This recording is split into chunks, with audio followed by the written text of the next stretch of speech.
So you've decided to take the plunge into home ownership in beautiful British Columbia, and you're excited about this new adventure. But before you start decorating and picking out paint colors, there's a critical decision to make regarding how you and any co-owners will hold property, whether that's joint tenancy or tenants in common. Hey guys, I'm Glen Hopkins. I'm a local realtor here in the South Surrey and White Rock area. And if you need help buying or selling a home, or you just have a real estate related question, please feel free to click on the link in the description to schedule a call with me. Okay, so let's go ahead and break down the differences between these two ownership structures and help you decide which one suits your situation best. And be sure to stick around until the end of the video, where I'm going to share with you 5 factors to consider when choosing the right ownership structure for you. And the last one is by far the most important, so make sure you stick around for that last one. Okay, so the first option is what's called joint tenancy, or sharing everything. Joint tenancy is kind of like the BFF status of homeowners.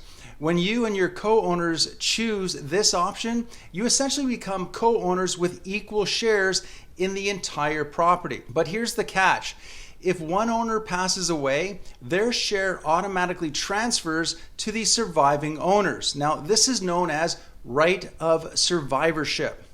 So here's an example. Let's say that you and your best friend decide that you want to buy a house together in White Rock as joint tenants. You both contribute equally to the down payment, and you're listed as joint tenants on the title. A few years down the line, your friend, they unexpectedly pass away. In this scenario, their share automatically becomes yours, and now you own the entire property. Joint tenancy is a popular choice for married couples, close family friends, or anyone who wants to ensure that the property's ownership seamlessly transfers to the surviving owners upon death. Now let's look at option 2, which is tenants in common, or divvying it all up. If joint tenancy is like sharing everything, tenants in common is more like dividing the pie. When you opt for tenants in common, you and your co-owners can hold unequal shares of the property. Now, this can be a great option if each owner contributes different amounts to the property or wants to protect their assets in case of passing. So, as an illustration, with an example, let's look at this. Imagine you and 2 friends decide to buy a condo in Surrey. You each chip in different amounts towards the down payment, and you choose to hold the property as tenants in common. In this case, you can specify what percentage of the property each person owns. Now, if one friend decides to sell their share, the other 2 have the right of refusal, meaning they get the chance to buy first. Tenants in common can be an excellent choice for investors or friends who want to maintain individual ownership stakes within the same property. Okay, so as promised, here are 5 factors to consider when choosing the right ownership structure.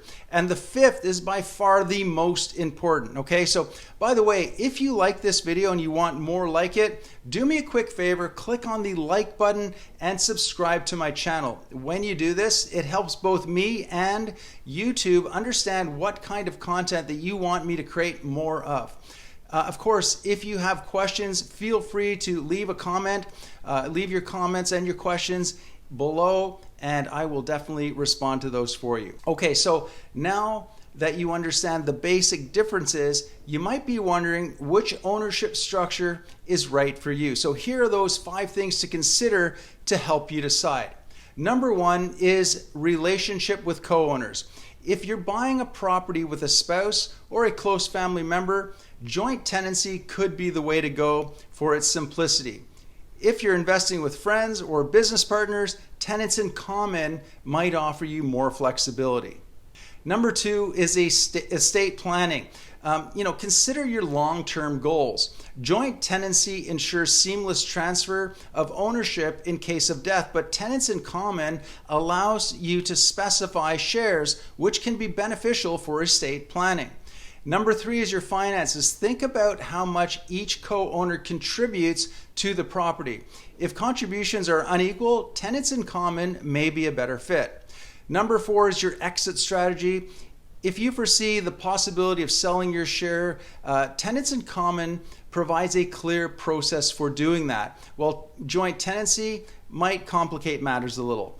And number 5 is legal advice. Regardless of your choice, it's always advisable to consult a legal professional, someone who's experienced in real estate and can ensure you fully understand the implications of your decision. Here in beautiful British Columbia, you have the flexibility to choose between joint tenancy and tenants in common, depending upon your unique circumstances and preferences.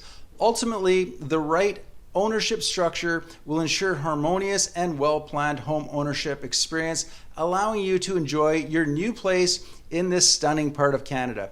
Again, folks, my name is Glen Hopkins. If you'd like to schedule a call with me, go ahead, click on the link in the description. I'm here to help you buy and sell your home with confidence.